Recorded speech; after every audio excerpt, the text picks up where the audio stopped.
Kültür Kervanı program izleyicilerimiz. Şimdi Antalya Korkutelililer Derneği çadırının önündeyiz.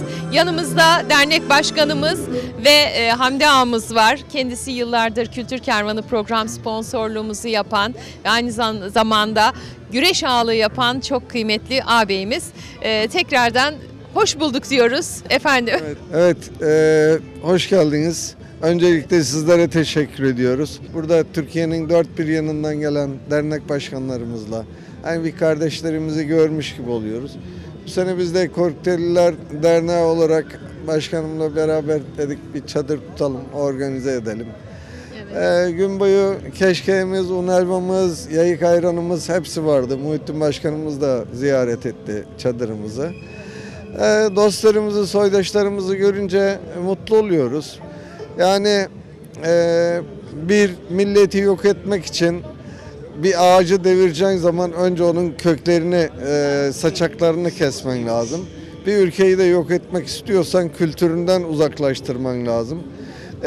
Biz de çocuklarımıza, gençlere bu kültürden uzak kalmasınlar, ananelerini unutmasınlar diye böyle etkinliklerde bulunuyoruz. Hoşumuza da gidiyor. İyi ki yani alışmışız. Teşekkür ediyorum Hamdi Bey, sağ olun. Hemen dernek başkanımıza dönmek istiyorum. Efendim bugün derneğimizin çadırında dünden bu yana gelen misafirleri ağırlıyorsunuz. Neler söyleyeceksiniz festivalle ilgili? Öncelikle Kültür Kervanı olarak hoş geldiniz. Ben de sizleri çok uzun zamandır takip ediyorum. Hem yörük kültürüne hem yağlı pehlivan güreşlerine çok ciddi önem veriyorsunuz. Dördüncüsü düzenlenen Kültür Yörük Türkmen Festivali'nin hayırlı olmasını temenni ediyorum. Bundan sonraki yıllarda da sağlıklı güzel günlerde gençliğimizle beraber orta jenerasyon ve yaşlı jenerasyonla beraber üçlü jenerasyonu kuşaktan kuşağa birleştirmek gerektiğini düşünüyorum. Hamdam sağ olsun bizim derneğimizin kurulurken de ağasıydı. Her konuda yardımcı oldu. Şimdi yönetim kurulu üyesi. Evet. Ben esas futbol teknik direktörüm. Uzun yıllar futbol oynadım. Şimdi bir güreş sevdalısı, bir futbol sevdalısı. Yani biz ne sağcıyız ne solcuyuz, futbolcuyuz diyor. Sevdamız Korkuteli ve Antalya diyoruz. Sloganımız bu. Biz insanlara insan olduğu için yaklaşıyoruz ve bizde ırk, din, mezhep ayrılığı yok. Sporu seven, insanı seven herkesle bizim kapımız açık. Zaten Antalya Korkuteliler Derneği de Antalya'da gerçekten iyi bir STK oldu. Neden? Hiç ayrım yapmıyor. Evet. Önceliğimiz Korkuteli hemşehrilerimiz ama Antalya'da yaşayan Korkuteli hemşehrilerimiz meslek gruplarına göre hukukçusu, mühendisi, doktoru, meslek grupları, siyasetçileri dernek çatısı içerisinde kesinlikle sadece Korkuteli ve Antalya'mız için neler yapılabilirin sevdası ve programları içerisindeyiz. Ben de bunun önümüzdeki süreç için 3 yıllık bir derneğiz.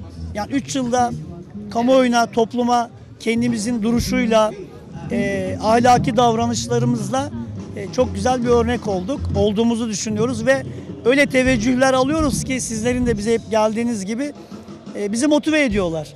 Bundan dolayı da bundan sonraki süreç içerisinde ben spor, özellikle futbol, amdam, güreş sporları, atasporları, evet, diğer arkadaşlarım, spor akademisyenleri arkadaşlarım, Türk gençliğinde neler yapılabilir?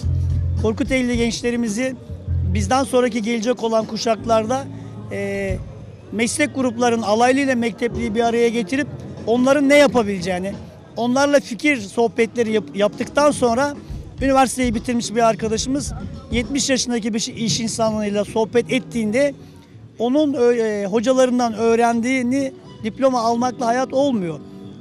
Alaylının da tecrübelerini birleştirerekten hadi bakalım bu işi yap dediğimizde sonuç odaklı konuların olması gerektiğini düşünüyorum.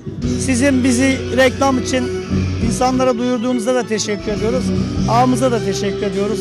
Bugün bu çadırda çok büyük emeği var. Tekrar festivalimiz hayırlı olsun. Hayırlı olsun. İnşallah nice 4 yıllarda, 5 yıllarda hep birlikte olmak dileğiyle. Çok sağ olun, var olun.